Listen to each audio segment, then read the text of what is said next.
The woman who stole an entire country's identity. It began with a single click, a sound so ordinary it blends into the background of our lives. The tap of a keyboard, the hum of a server room, the glow of a screen late at night. But from that single click, a country would begin to unravel. This is the story of a woman who did what no one thought possible. She didn't steal money. She didn't steal jewels. She stole something far more valuable. She stole an entire country's identity.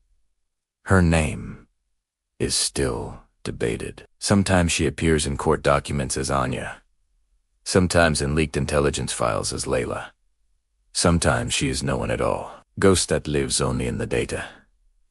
But her crime was real. It started quietly, almost invisibly. She slipped through the back doors of government servers, the ones never meant to be seen by outsiders. Census records, tax files, medical databases, passport applications.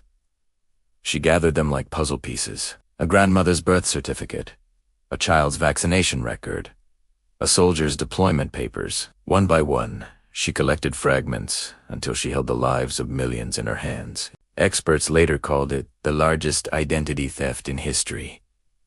But to call it theft almost feels too small, because this wasn't just stealing credit cards or forging passports. It was dismantling the very idea of trust inside a nation. Imagine waking up to find your name used in places you've never been. Your vote cast in an election you never touched. A stranger opening a bank account in your name.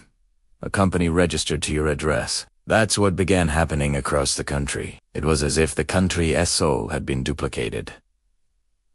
And no one knew which version was real anymore. The government scrambled. At first, they thought it was a hostile state. Russia, China, maybe even the United States. But the digital fingerprints all pointed to one woman, one mind, operating alone, or at least appearing to. And here's the part that stunned investigators. She wasn't after money. She barely touched the bank accounts. She wasn't after power either, at least not in the traditional sense. So what was she after? Some say revenge. She had grown up in the shadows of that country's collapse, watching her parents lose everything when the government privatized industries overnight. Others believe she was working for someone else, a foreign intelligence agency too careful to leave its own trail. But the truth may be stranger still. One analyst who studied her files described her as an artist. Someone painting with data the way others paint with color. To her, the country wasn't a nation.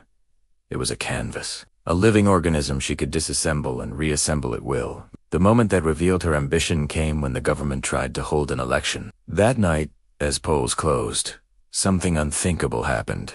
The results flipped back and forth like a slot machine. Millions of phantom voters appeared. Candidates who never campaigned surged ahead. For 2 hours, the nation descended into digital chaos.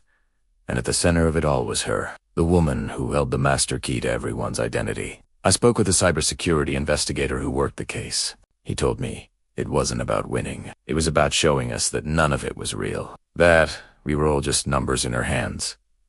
Eventually, the net closed in. An international task force tracked her through a series of servers stretching from Eastern Europe to the Caribbean to an apartment in Berlin. When they finally raided it, they expected walls of hard drives, a command center buzzing with screens. Instead, they found almost nothing.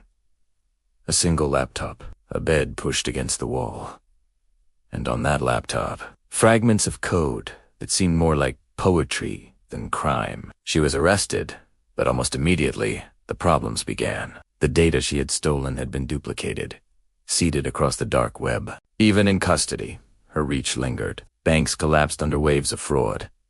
Hospitals struggled to verify patients. The government had to issue new ID numbers to nearly every citizen. And here's the most chilling part.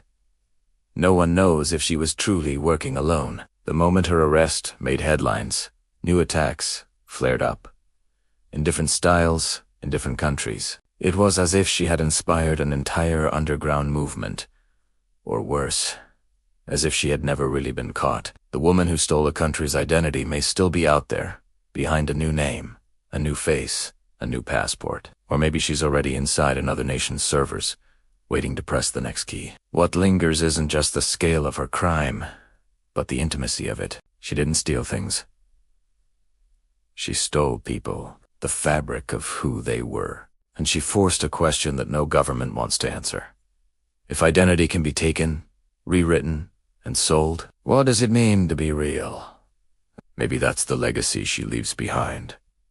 Not the chaos, not the headlines, not even the manhunt, but the unsettling truth that in the digital age, we are all fragile, that the border between who we are and who someone says we are can be erased with a single line of code. And maybe that was her point all along.